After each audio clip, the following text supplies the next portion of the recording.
गंगे गंगेति यो ब्रूयात् यूयनाम सतैरपि मुच्यते सर्वपापेभ्यो विष्णुलोकं च गच्छति। जो भी गंगा गंगा पुकारता है 400 कोस से वो भी मुक्त हो जाता है। आइए जानते हैं कि इस बार गंगा दशहरा कब पड़ रहा है और गंगा के दशहरा के दिन क्या करना चाहिए। सबसे पहली बात तो पुराणों में गंगा को स्वर्ग की नदी माना गया है। भगवान श्री हरि के चरण कमल से, ब्रह्मा के कमंडल से, भगवान शंकर के जटाओं से समाहित होकर के पर्वत पहाड़ों से कलकल करती हुई माता गंगा इस धरती पर पापियों का उद्धार करने के लिए आईं। इसलिए गंगा जल में स्नान अवश्य ही करना चाहिए, कम से कम गंगा दशहरा के दिन। सभी प्रकार के पाप धुल जाते हैं। गंगा को पाप मोचनी नदी भी अर्थात पापों को छुड़ाने वाली नदी भी कहा जाता है। गंगा के पवित्र जल में स्नान करने से मोक्ष की प्राप्ति होती है और ऐसी धारणा है कि मृत्यु के समय किसी को गंगा जल पिला दिया जाए तो वो भगवत धाम को पापी होने के बाद भी चला जाता है। इन्हें भागीरथी भी कहा जाता है क्योंकि इन्हें सूर्यवंशी राजा भगीरथ धरती पर ले आए थे। भगवान शिव की जटाओं में निकलने के कारण इन्हें जटा संकरी भी कहा जाता है। गंगा ही एकमात्र ऐसी नदी है जिनके जल में कभी कीड़े नहीं पड़ते। गंगा एक ऐसी नदी है जहाँ पर अमृत कुंभ की बूंदें 2 जगह गिरी थीं, प्रयाग और हरिद्वार, जबकि अन्य क्षिप्रा और गोदावरी में एक ही जगह अमृत बूंद गिरी। अमृत की बूंदें इस गंगा जल में मिलने से संपूर्ण गंगा नदी और ही पवित्र हो गई। गंगा भगवान विष्णु के चरणों से निकली हैं, इसलिए ये बहुत ही शुभ मानी जाती हैं। गंगा का दर्शन भी शुभ होता है।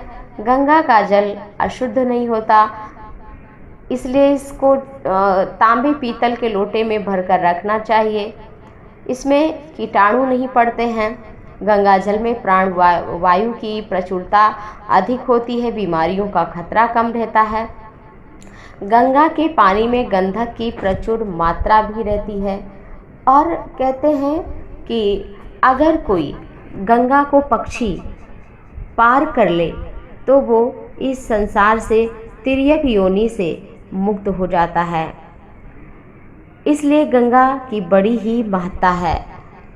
गंगा अगर प्रतिदिन गंगा में आप स्नान करें, कैसे कर सकते हैं? कहीं आप नदी आदि में जाएं तो वहाँ से थोड़ा सा गंगा जल ले आएं और बोतल में रख लें, 1-2 बूंद डालकर पानी में नहा लें तो पूरे गंगा जल के समान ही हो जाता है।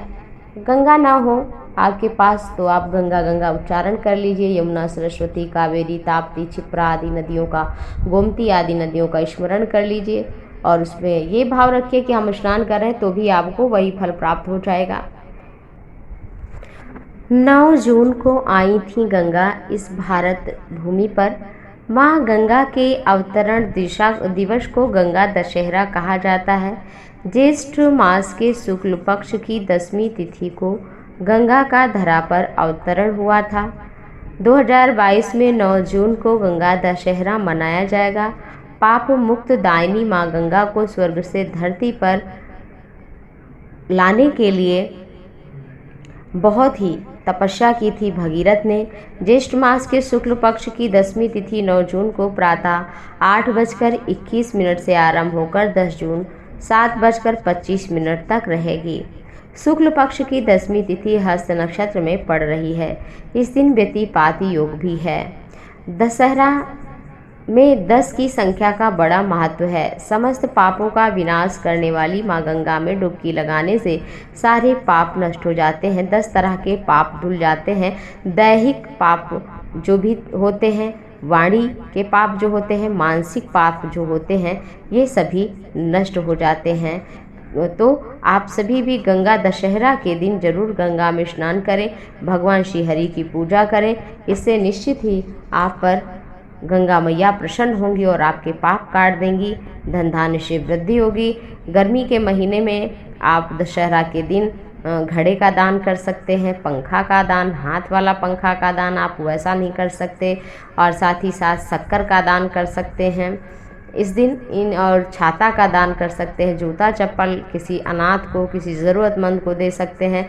इससे निश्चित ही आपके जीवन में आपके पुण्य के प्रताप से भगवान शिव प्रसन्न होंगे, क्योंकि हमारे द्वारा किया गया जो सत्कर्म है उसी का फल सुख है, उसी का फल अच्छा है, और जो हमारे द्वारा दुष्कृत कर्म है उसी का फल बुरा होता है, वही दुख रूप में हमारे सामने उपस्थित होता है।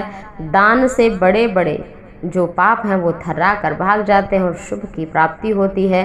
भगवान नारायण जगत के पालन करता आप सभी पर गंगा मैया कृपा बनाए रखें, सभी सुखी हों, सभी निरोग हों। इसी शुभकामना के साथ बोलो हर हर गंगे, जय गंगे मैया।